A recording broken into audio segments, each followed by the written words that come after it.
இந்த ஆர்டர் பார்த்தீங்கன்னா என்னோட ரெகுலர் கஸ்டமருக்கு தான், நம்மளோட கோயம்புத்தூர் கஸ்டமருக்கு தான் இந்த டீ கேக் வந்து நான் ரெடி பண்ணிட்டு இருக்கேன். அவங்க எப்பவுமே ப்ரௌனி டீ கேக்லாம் நம்மகிட்ட ஆர்டர் பண்ணி சாப்பிடுவாங்க. ரொம்பவே டேஸ்ட் பிடிச்சி போய் ரெகுலராகவே நம்மகிட்ட ஆர்டர் கொடுத்துட்டு இருக்காங்க.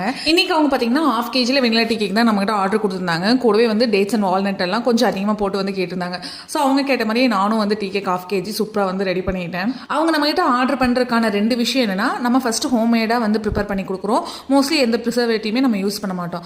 இன்னொன்று என்னன்னா, நம்ம டேஸ்ட் பிடிச்சி போய் தான் கஸ்டமர் வந்து அவ்வளோ தூரத்துல நம்ம கிட்ட இந்த ஆர்டர்ஸ் எல்லாமே வந்து கொடுக்குறாங்க. என்னை பொறுத்த வரைக்கும் எந்த ஒரு தொழிலாக இருந்தாலும் கஸ்டமர் வந்து ரொம்ப ரொம்ப ரொம்ப இம்பார்ட்டன்ட். அவங்க சாட்டிஸ்ஃபை ஆனாதான் நம்ம தொழில் வந்து நல்லாவே க்ரோத் ஆகும். நான் வந்து அப்படி நினைச்சு தான் இப்போ வரைக்கும் என்னோட பிசினஸை வந்து நான் ரன் பண்ணிட்டு இருக்கேன். இப்போ என்னோட பிசினஸ் ஸ்டார்ட் பண்ணி ஒரு 2.5 month ஆச்சு.